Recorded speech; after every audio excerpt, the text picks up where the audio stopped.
इसी छाती को पीट पीट कर तुमने पुरुषार्थ का ढोल पीटा था ना, अपने पुरुष होने का दम भरा था ना। अब मैं पीटता हूं तुम्हारी छाती।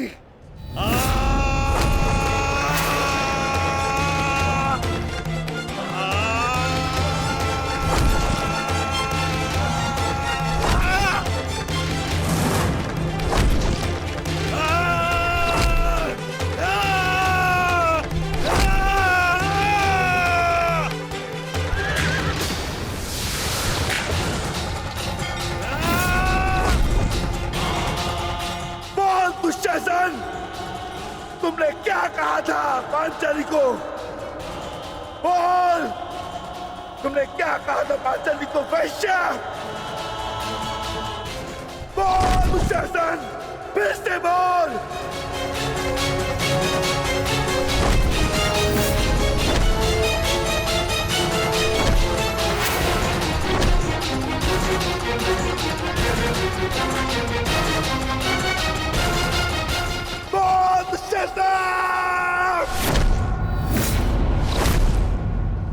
बोल दुशासन, बोल।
मैं पांडु पुत्र था, मैं देव पुत्र था।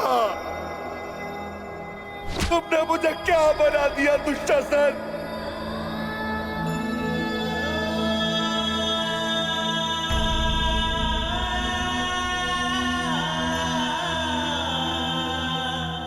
तुमने मुझे पशु बना दिया, तुमने मुझे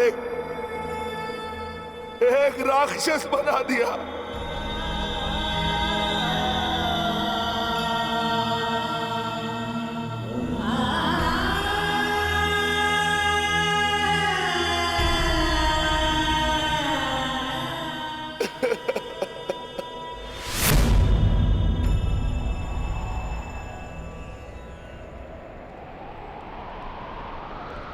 मैंने अपनी प्रतिज्ञा पूर्ण की पांचाली। परंतु मेरे प्रश्न का उत्तर पूर्ण नहीं हुआ। क्यों मुझे ऐसे युग में जन्म लेना पड़ा जहां मुझे अपने ही भाई के रक्त से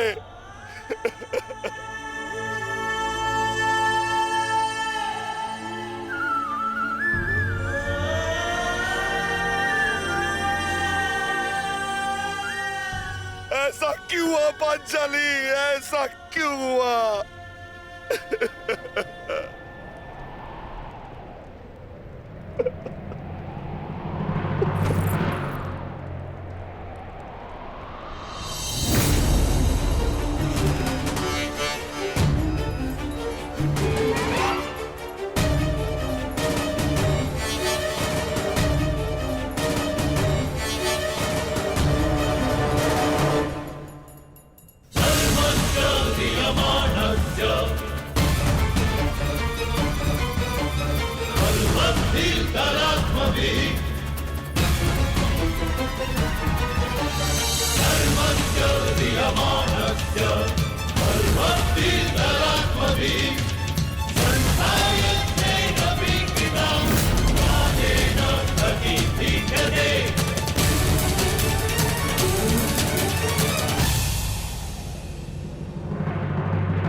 देख रहे हो युवराज दुर्योधन,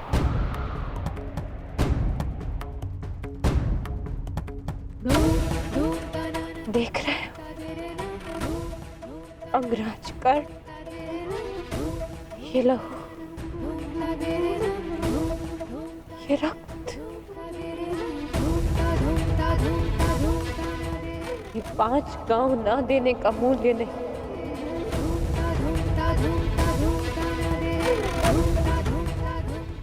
ये पंचभूत से बनी सृष्टि के सबसे बड़े सृजन, स्त्री के अपमान, उसे अपना देने का मूल्य।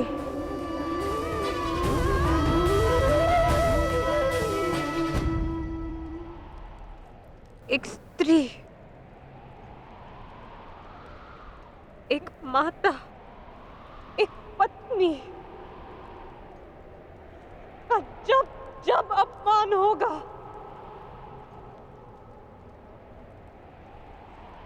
तब तब ऐसा दृश्य दोहराया जाएगा।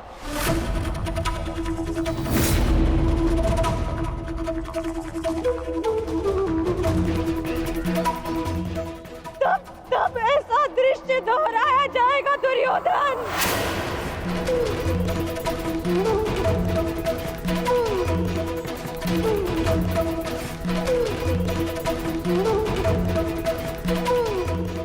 एक स्त्री को अश्रुओं से स्नान कराने का मूल्य रक्त स्नान से चुकाया जाएगा। आज मेरी पीड़ा कम नहीं हुई है, और बढ़ गई है।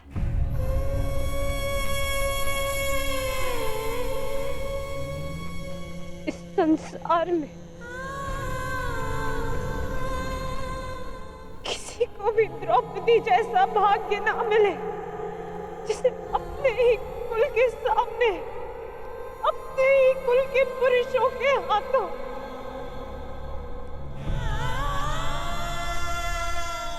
अपमान सहना पड़ा और अपने ही कुल के वंशजों के रक्त से स्नान करना पड़ा।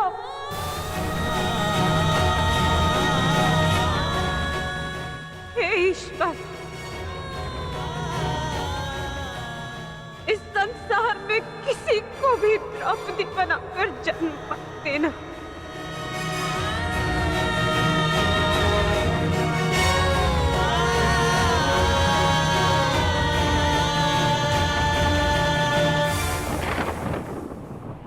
आपके लिए अपने प्राण देकर प्रसन्नता होगी मुझे, क्योंकि मेरे माता पिता ने आज तक मेरा मुख नहीं देखा और मेरे लिए आप ही मेरे पिता और आप ही मेरी माता हैं। मेरा भाई, मेरा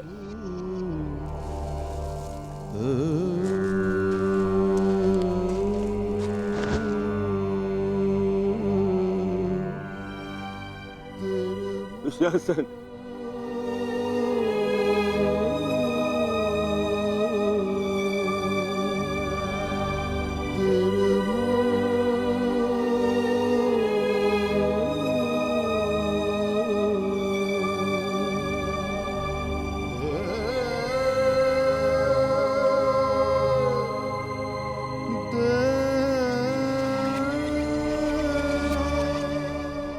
उठ जा, उठ जा, देख युद्ध समाप्त हो गया है।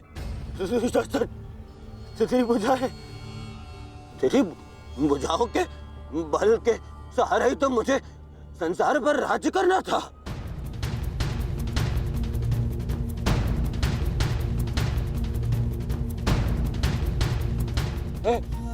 हे दुशासन, मेरा अनुज नहीं, तेरी आंखें का तू अनुज, मुझे यूं अंधकार में छोड़कर मत जान। अनुज, मैं हमारे पिता के भांति अंधा हो जाऊंगा, अंधा हो जाऊंगा। चलो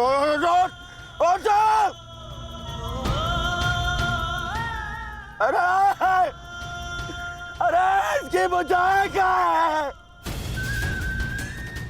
अरे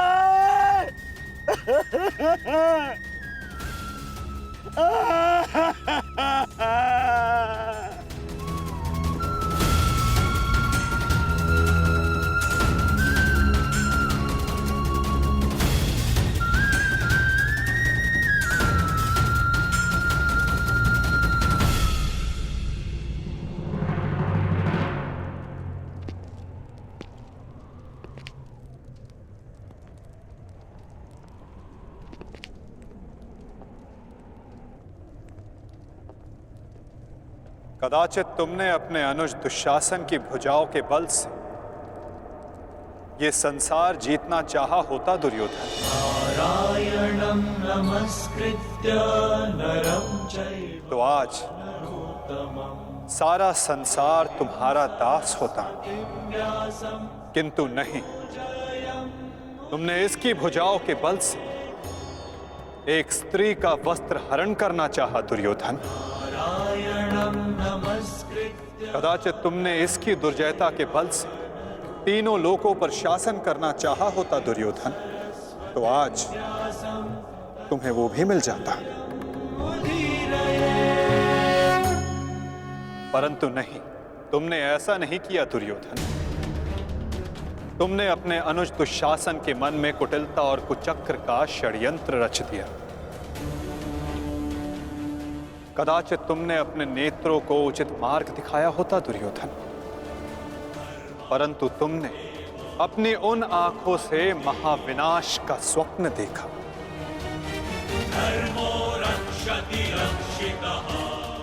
स्मरण रहे दुर्योधन, नियति, धरती और प्रकृति, ये तीनों स्त्री हैं, और जब जब स्त्री का अपमान होगा, नियति पुरुष के विरुद्ध होगी। धरती उस अपमान का भार नहीं सहेगी और प्रकृति उसे नष्ट कर देगी।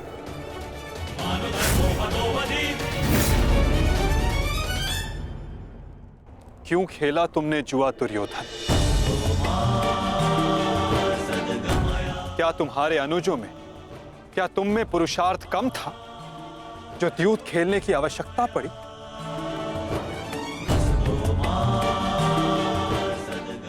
इसी द्यूत के कारण एक स्त्री पहले अपने ही अश्रों में नहाती है और अब अपनों के ही रक्त से।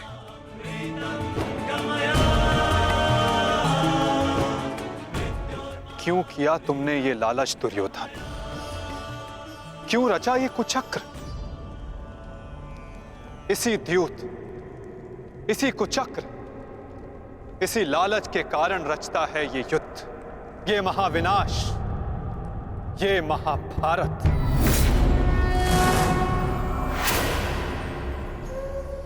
क्यों आज एक भ्राता को अपने ही अनुज के रक्त को पीना पड़ा और दूसरा आज स्वयं के रक्त में लथपथ है। स्मरण रहे, जो हाथ स्त्री की लाज, उसके मान के रक्षण के लिए, यदि वो हाथ स्त्री की लाज उतारने का दुस्साहस करेंगे, उसका मान भंग करने का दुस्साहस करेंगे, तो उन हाथों को धड़ से अलग कर दिया जाएगा।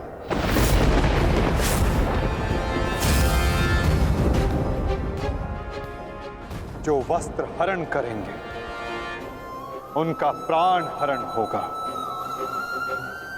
जब जब किसी की आंखें अनुचित होता देखना स्वीकार करेंगी, तब तब उन आंखों को बंद होना होगा।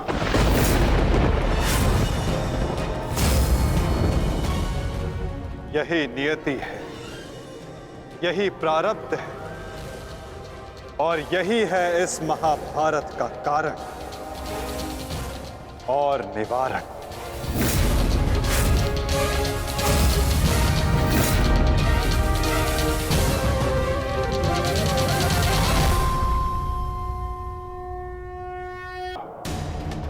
जब जब किसी की आंखें अनुचित होता देखना स्वीकार करेंगी, तब तब उन आंखों को बंद होना होगा।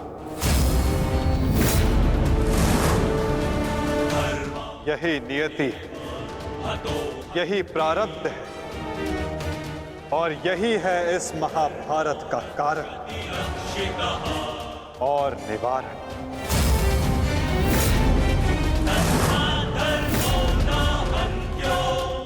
अधर्म की ओर धर्म के बढ़ते बाणों को रोकने का प्रयास करने वालों को बाणों की शैया पर विश्राम करना होगा।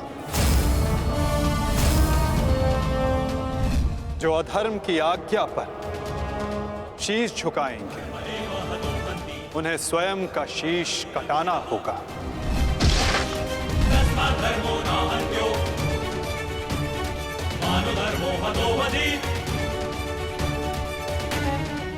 अधर्म को ना किसी का कवच बचा सकता है, ना ही किसी के बाण।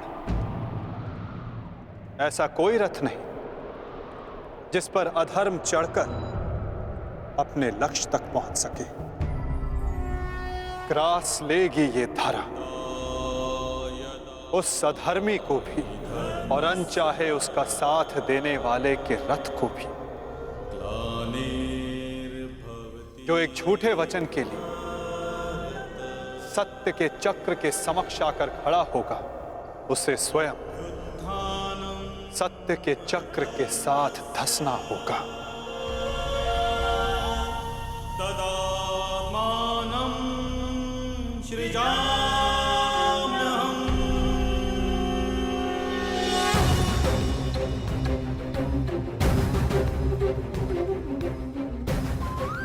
ये तुम्हारे अपमान का नहीं, समस्त स्त्री जाति के अपमान का प्रतिकार है पांचाली। संसार को समझना होगा कि कभी किसी स्त्री को प्रतिशोध के लिए ना ललकारे, क्योंकि प्रतिशोध पाकर मन की अग्नि शांत नहीं होती, अपितु और धधकती है। यही है इस महाभारत का संदेश और नियति का उपदेश।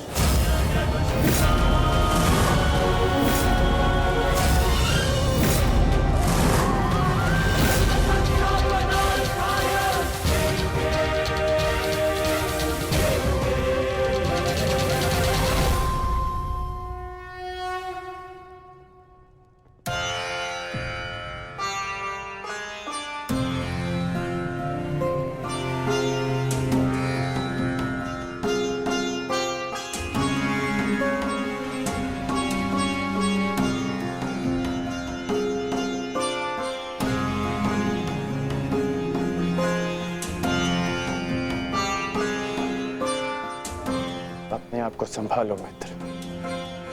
एक योद्धा को रोकर विदा नहीं करते।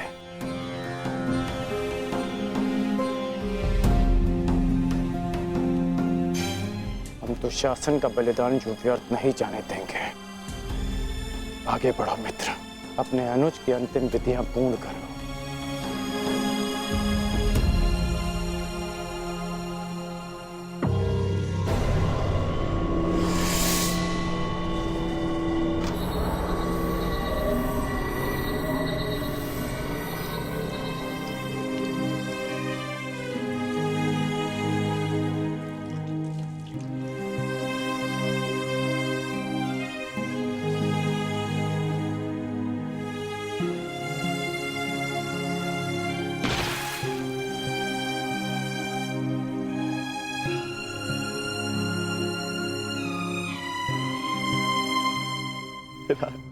अच्छा प्रेहि प्रेहि पतिभिः पूर्वैर्भिर्यत्रा न पूर्वे पितरपर्युः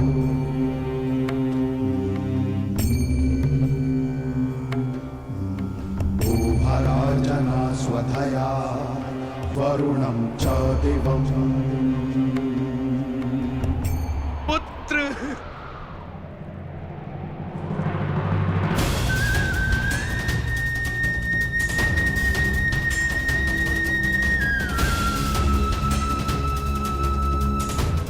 क्यों?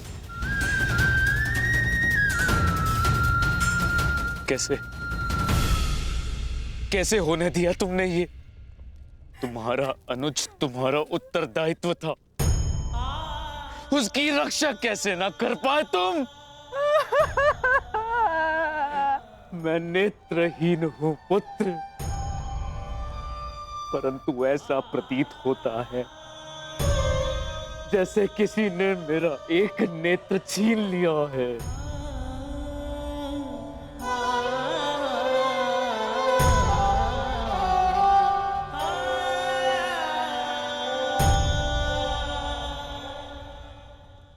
कहते हैं सर्वनाश उत्पन्न होने पर जो उसे आधा बचा ले पुत्र, वो ज्ञानी होता है पुत्र। मैं अपने 99 पुत्रों को तो खो चुकी हूँ, परंतु मैं अपना अंतिम पुत्र नहीं खोना चाहती, नहीं खोना चाहती।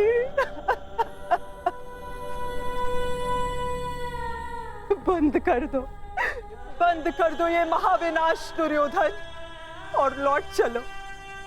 किसी को तो रहने दो जो हमारा पिंड दान कर सके।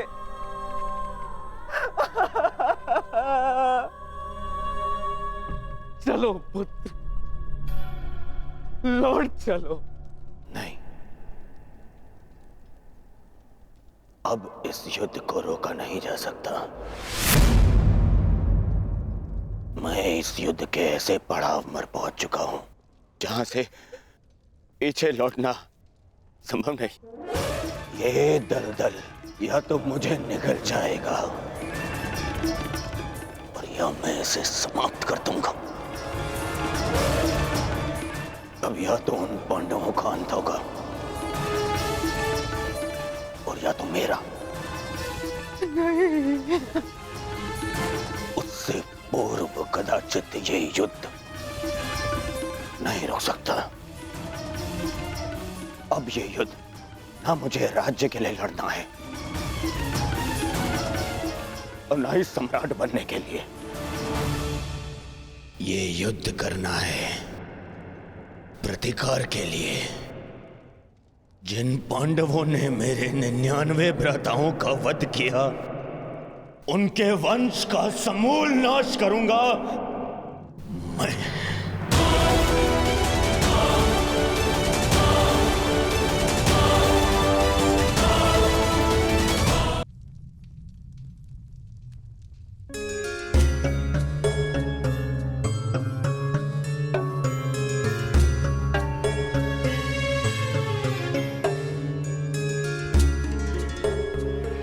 किस चिंतन में डूबे हो युधिष्ठिर?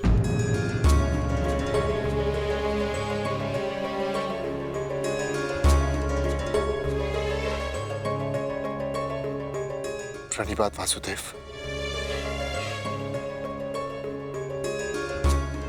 तुमने मेरे प्रश्न का उत्तर नहीं दिया युधिष्ठिर। हाँ वासुदेव, मेरा मन अशांत है। बुद्धि पर जैसे भ्रम की धूल सी जमी है। समझ में नहीं आ रहा है वासुदेव कि इस महायुद्ध से हमें क्या प्राप्त होगा। आश्चर्य, धर्मराज के मन में ऐसा असमंजस। वासुदेव, मैं आपसे निवेदन करता हूं कि मुझे धर्मराज कह के मत पुकारिए। इस धर्म युद्ध में बिखरे अधर्म की छींटें मुझ पर भी पड़ी हैं। मैं धर्मराज कहलाने योग्य नहीं हूं वासुदेव। युद्ध में शरीर और सेना के बल से अधिक महत्वपूर्ण आत्मबल होता है युधिष्ठिर। और इस प्रकार युद्ध के मध्य में सम्राट का मन दुर्बल पड़ जाए, ये उचित नहीं है। तुम ये मत भूलो युधिष्ठिर कि ये महायुद्ध केवल तुम्हारा नहीं है, ये संपूर्ण भारतवर्ष की उस प्रजा का भी है जो न्याय चाहती है, जो अधर्म से मुक्ति चाहती है, जो तुम्हें हस्तिनापुर का योग्य उत्तराधिकारी मानते हैं, जो तुम में भारत का योग्य सम्राट देखते हैं। इस युद्ध में तुम्हें सम्राट बनते देखने के लिए अनगिनत सैनिकों ने अपनी आंखें बंद कर ली युधिष्ठिर, और आज भी अनगिनत सैनिक सज्ज हैं अपना बलिदान देने के लिए। एक सम्राट का कर्तव्य है कि वो अपनी सेना, अपनी प्रजा का मार्गदर्शन करे, ना कि स्वयं दुविधा में फंस जाए।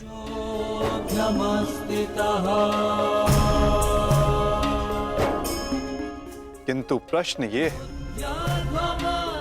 कि सम्राट के मन में ये प्रश्न आया क्यों? कहीं सम्राट को ऐसा तो नहीं लगता कि उनके प्रिय अनुज महायोद्धा अर्जुन पूरे मनोयोग के साथ भाग नहीं ले रहे? कदाचित इसीलिए अंगराज अब तक युद्ध क्षेत्र में है। अंगराज का वध केवल अर्जुन के हाथों संभव है। यदि युद्ध भूमि में अर्जुन अंगराज का वध कर देते हैं तो अवश्य ये संभव है युधिष्ठिर।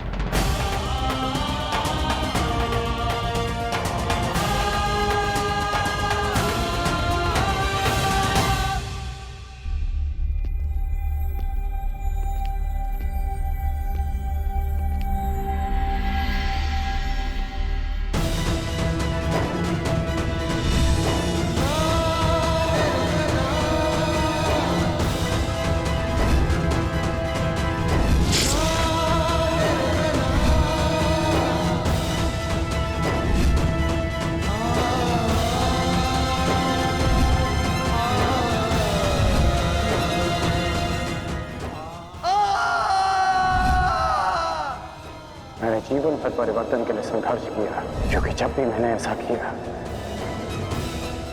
तो मैंने लोगों की आंखों में आशा की किरण देखी।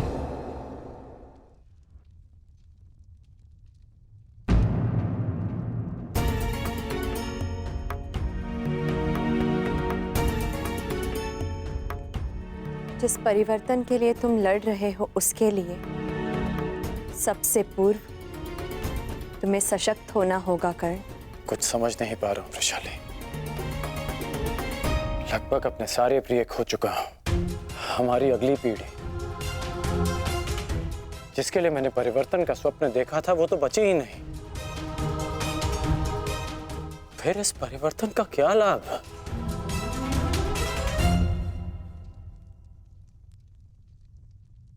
तुमने जो जो सहा है मुझे उसका भान है कर्ण, परंतु कुछ नवीन पाने के लिए बलिदान करने ही पड़ते हैं। युद्ध में योद्धा वीर गति प्राप्त करता है ये भी जानते थे। धन की, प्राण की, अपनों की हानि होती है ये भी तुम जानते थे कर्ण। फिर आज ये उद्विग्नता क्यों? इस समय तुम कौरव सेना के सेनापति हो अंगराज, और तुम्हारी सेना को तुम्हारे मनोबल की आवश्यकता है। उन्हें एक सशक्त सेनापति चाहिए, ना कि एक टूटा हारा योद्धा। हम सबको तुम पे विश्वास है कर्ण, मुझे तुम पर विश्वास है। तुम ही हो कर्ण जो ये परिवर्तन ला सकते हो।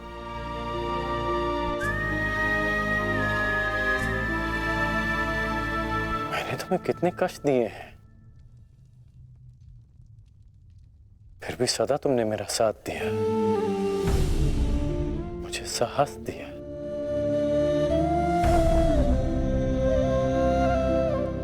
मैंने सदैव परिवर्तन चाहा है, उसमें विश्वास रखा है, पर आज स्वयं को संभाल नहीं पा रहा हूं मैं।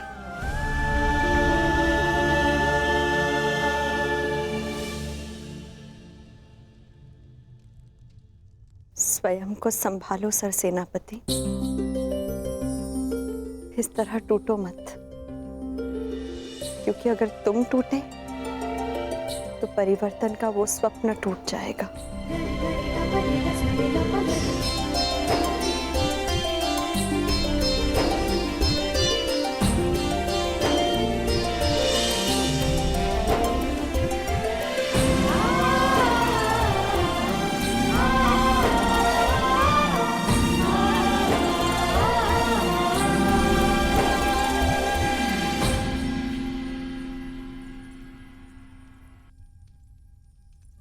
जी जी, एकांत। जी, मैं कुछ मत कहो कुंती, समय ने मुझे उस मोड़ पर लाकर खड़ा कर दिया है जिस मोड़ पर ना तो मेरे पास कुछ कहने के लिए है और ना ही सुनने के लिए। तुम्हें स्मरण है तुम्हें वो समय कुंती, जब हमारे हस्तिनापुर में हर्ष, खुशी, उल्लास और आनंद होता था। मुझे दंभ होता था कि मेरे कक्ष में 100 और तुम्हारे कक्ष में 5 दीपक हैं, परंतु आज मेरा ये कक्ष अंधकार में डूब गया है। एक एक करके इस अभागिन माता ने अपने 99 पुत्र खो दिए हैं। परमात्मा से 100 पुत्रों की माता होने का सौभाग्य पाकर भी आज मेरे दोनों हाथ खाली हैं।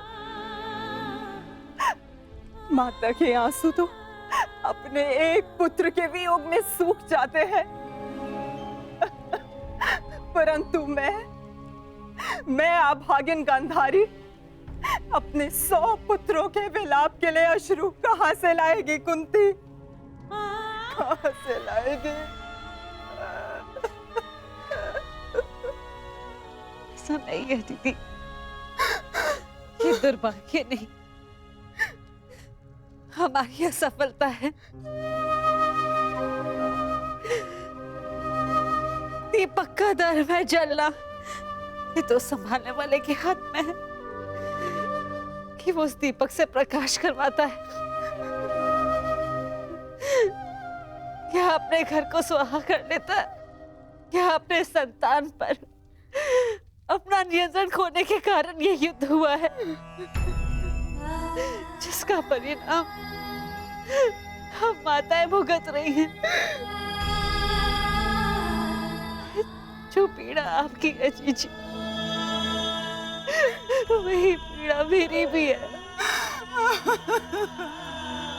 आज आप जिस परिस्थिति में हैं, मैं भी स्वयं उसी परिस्थिति में बंधी हूँ।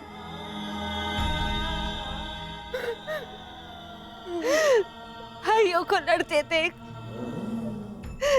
कौन सी माता प्रश्न हो।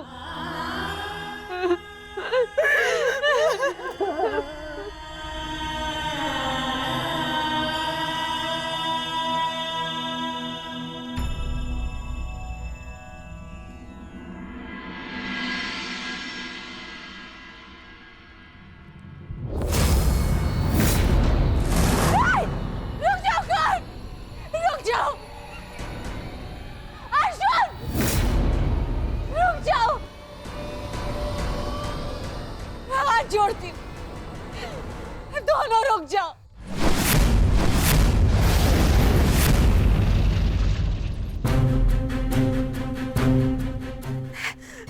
ऐसा नहीं होने दूंगी।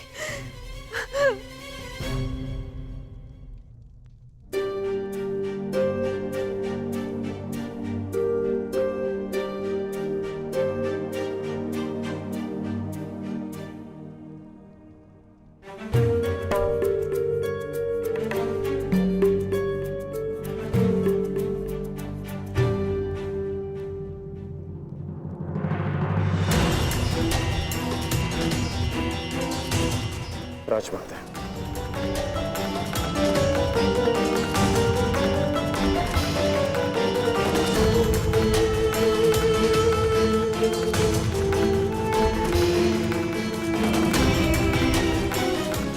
बड़ी बात राजमाता, ऐसा क्या हो गया कि आपको इस समय यहाँ आना पड़ा? कुछ शुभ शब्दों ने मेरे मन को व्याकुल कर दिया है। मैं समझ सकता हूँ।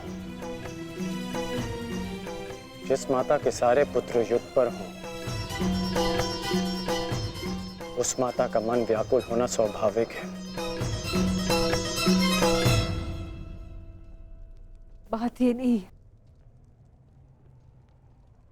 मैंने दुस्वप्न देखा है। कैसा दुस्वप्न? तुम बांध छड़ा आगे जा रहे हो, अर्जुन भी सजा है और दोनों ने बांध संधान कर दिया और मैं बीच में आ गई, किंतु तुम दोनों ने बांध छोड़ दिया। फिर क्या हुआ? फिर मेरा सपना टूट गया। जो स्वप्न आपने पूरा देखा ही नहीं, उसके लिए आप व्यथित क्यों हो रही हैं? मैं व्यथित हूं क्योंकि बाण किसी का भी हो, किसी की भी छाती भेदे, पीड़ा मेरे को ही होनी है। संसार की दृष्टि में आपकी कोख 5 बार भरी है। यह आपका दुर्भाग्य था या मेरा प्रारब्ध? हमें इसे स्वीकारना होगा राजमाता। तुमसे विनती करती हूँ, इस युद्ध को त्याग दो। क्या ये विनती आप अर्जुन से कर सकती हैं? बताइए।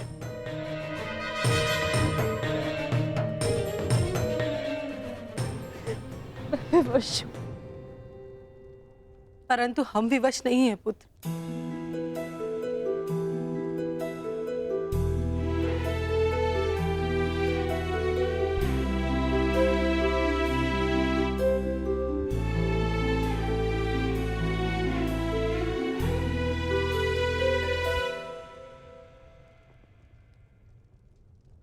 छोड़ दो ये युद्ध पुत्र, छोड़ दो।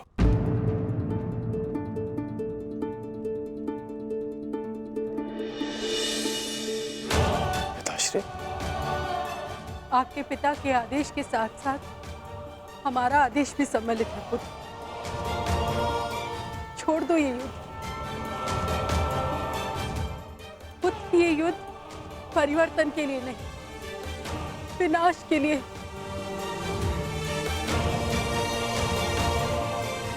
समझ लो कि हम अपने पालन पोषण के ऋण का मूल्य मांग रहे हैं तुमसे।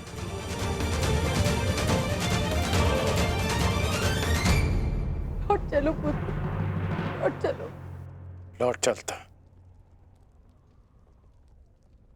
लौट चलता यदि मैं केवल राधेकरण होता।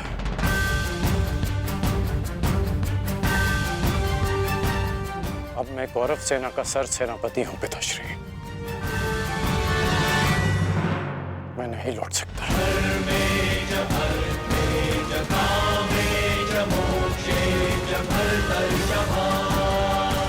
मेरा कर्तव्य है।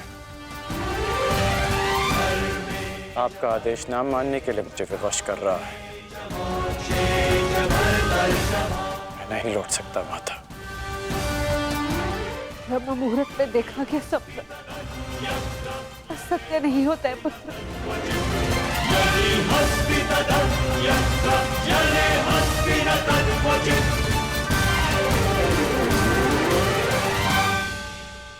आपका स्वप्न टूटा है राजमाता, परंतु मेरा वचन नहीं टूटेगा।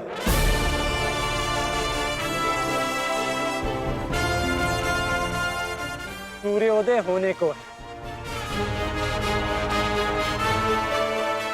मेरा अर्घ देने का समय हो गया।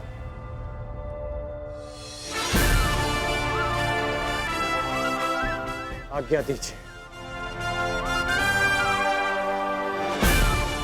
प्रणिपात।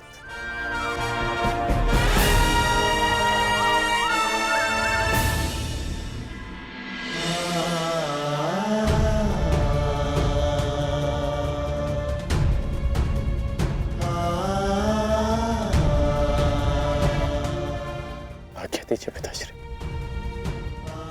आयुष्मान भव।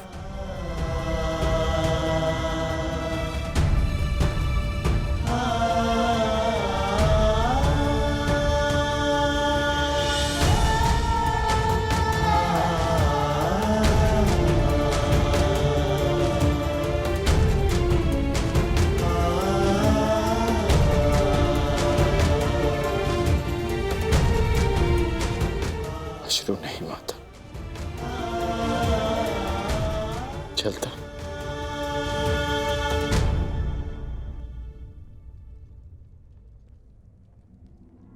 यशस्वी भव।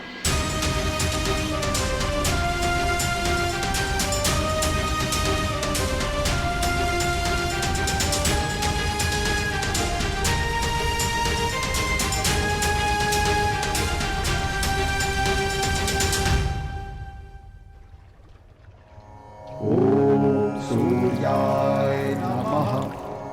ॐ भार्गवे नमः। ॐ खगाय नमः। ॐ श्री सवित्रे सूर्यनारायणाय नमः।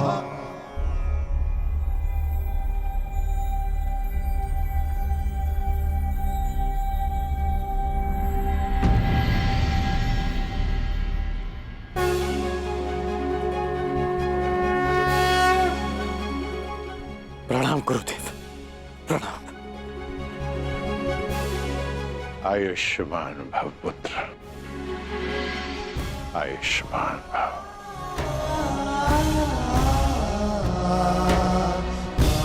गुरुदेव आप यहाँ? मैं तुम्हें कुछ स्मरण कराने आया हूँ राधे। मुझे स्मरण है गुरुदेव। ये अर्घ्य देते समय मुझसे कोई कुछ भी मांगे उसे मैं पूर्ण करूंगा, और ये मेरा सौभाग्य होगा यदि मेरे गुरु मुझसे कुछ मांगे। आदेश दीजिए गुरुदेव। मैं तुमसे कुछ मांगने नहीं आया हूं पुत्र, तुम्हें कुछ और स्मरण कराने आया हूं। क्या गुरुदेव? जब तुम मेरे पास दीक्षा के लिए आए थे तो मैंने तुम्हें ब्रह्मास्त्र, ब्रह्मशिरास्त्र और ब्रह्मांड अस्त्र देकर भी उसे तुम्हारे लिए निष्क्रिय कर दिया था। स्मरण है मुझे। मैंने तब भी कहा था और आज भी कह रहा हूं कि गुरु का श्राप भी आशीर्वाद होता है। मुझे उस बात का कोई दुख नहीं गुरुदेव। परंतु मुझे दुख है पुत्र, मुझे दुख है, और मैं तुम्हें यही स्मरण कराने आया हूं उस भूल का पश्चाताप करने के लिए मैंने तुम्हें विजय धनुष दिया था। मेरा श्राप तुम्हारे साथ है और पश्चाताप भी पूर्ण हो। समय आ गया है कर्ण, उस विजय धनुष को धारण करने का।